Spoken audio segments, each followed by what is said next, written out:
Y tres. Buenas noches, bienvenidos a Diálogos Latinoamericanos. Mi nombre es Raúl Vergara Padilla y hoy vamos a hablar sobre las epistemologías del sur en Boaventura de Sousa Santos, un autor portugués muy prolífico en cuanto a esta materia. Para ello vamos a orientar la discusión para resolver cinco puntos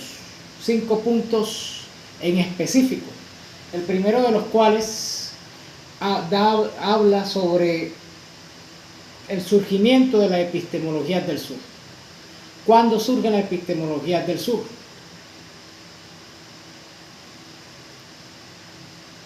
Listo. Hay que entender que la epistemología del sur es un concepto amarrado al tema del colonialismo, ¿cierto? El colonialismo tuvo su auge a partir del siglo XVIII y expresó, manifestó una forma de dominación física territorial de las metrópolis hacia las colonias. Pero esta dominación era física, de expoliación de los recursos, de explotación de la población originaria de esas colonias, una explotación física. Sin embargo, con el pasar de los tiempos y la independencia de esos pueblos, mucha gente creyó que se habría librado o habían expulsado a los colonizadores. En literatura como de este texto de Sousa Santos, o en literatura también de otros autores como Aníbal Quijano, el autor peruano, se habla de que esas experiencias de colonización se han transmutado. Es decir, no han desaparecido la colonización, solo que se ha transmutado en otro tipo de manifestación de carácter ya ideológico, cultural, que tiene que ver con esas relaciones de dominación entre las metrópolis y los pueblos otrora colonizados físicamente. Entonces la epistemología del sur nacen en ese contexto, y de Sousa Santos acuña yo lo llamo el trinomio, el sistema patriarcal, capitalista, colonialista. Otros autores como Aníbal Quijano ya venían hablando sobre esa sección. También un autor como Grossfogel, también en el 2006 realizó un ensayo hablando sobre esta triple acepción, pero que tiene que ver con eso, la pervivencia, conservación de formas de dominación más allá de las físicas y territoriales, de las que en un pasado fueron físicas y territoriales de las potencias metrópolis, ahora transmutadas a formas de dominación culturales e ideológicas que en todo caso llevan consigo dominación sobre pueblos oprimidos. Segunda pregunta, la exploración conceptual, ¿no? Definir el concepto de epistemologías del sur. ¿Qué son las epistemologías del sur en la literatura de Sousa Santos?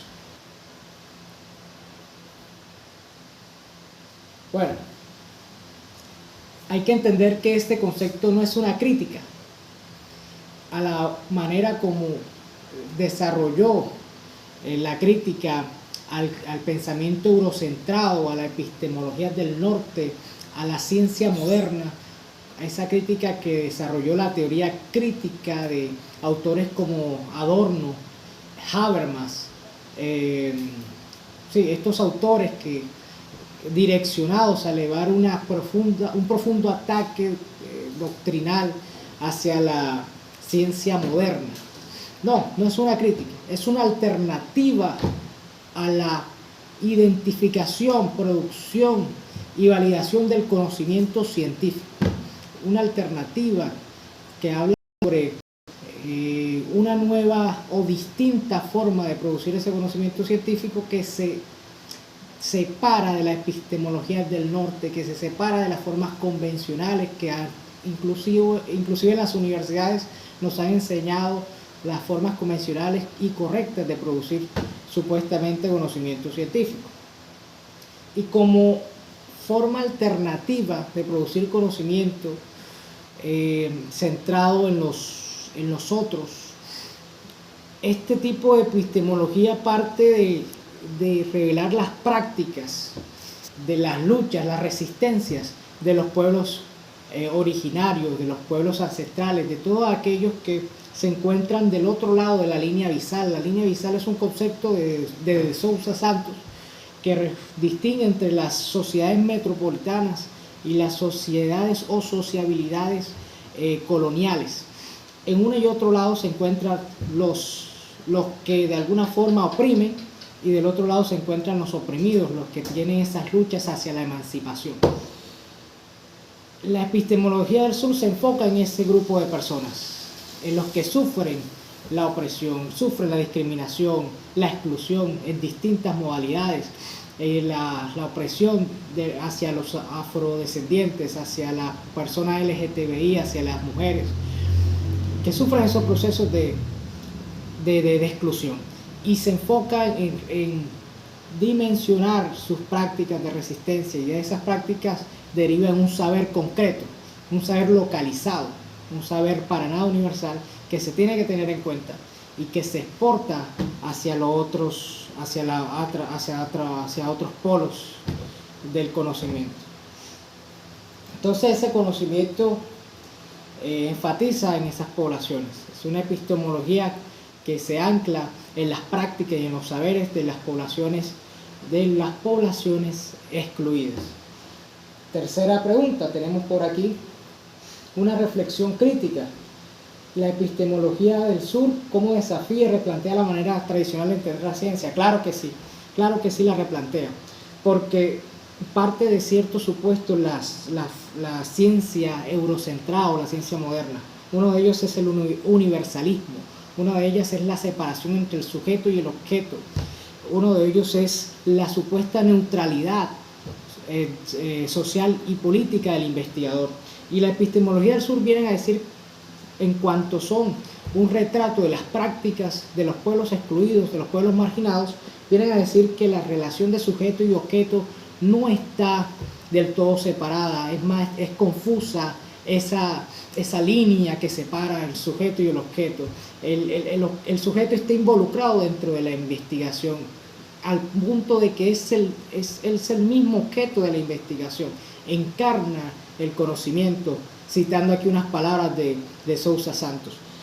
Universalismo, ¿por qué lo desafía? Porque ese dogma universal considera en la ciencia moderna que lo que se eleva a una ley universal puede ser considerada como tal sin tener en cuenta los contextos sociales, políticos y culturales. La epistemología del sur dice no, hay que tener en cuenta el contexto local, hay que tener en cuenta, y aquí cito a Grossfogel, el conocimiento situado, el conocimiento que se produce en los particulares pueblos, en las particulares sociedades. Entonces desafía a la ciencia moderna en cuanto al universalismo, en cuanto a la relación sujeto y objeto, y en cuanto a la supuesta neutralidad del investigador. Crítica. Cuarto, problematización del único método científico. Claro, de Sousa acuña el concepto de epistemicidio masivo para referirse a que todas aquellas manifestaciones o conocimientos no eurocentrados, no producto de la ciencia moderna, fueron excluidos, desechados, considerados como fetiches, supersticiones, en el mejor de los casos, etnociencia. Entonces, hay que problematizar ese concepto de ciencia moderna como único método de producción científica, en la medida en que se rescata todos esos saberes que antes fueron desechados y se les valoriza, se les iguala ontológicamente. Esto quiere decir que se les considera como iguales frente a la producción científica de Occidente, se les iguala ontológicamente. Entonces, por último, quiero elevar una pregunta pero quiero abusar en el sentido de que voy a plantear dos. La primera, ¿qué desafíos presenta la epistemología del sur frente al conocimiento hegemónico? No, perdón, me equivoqué.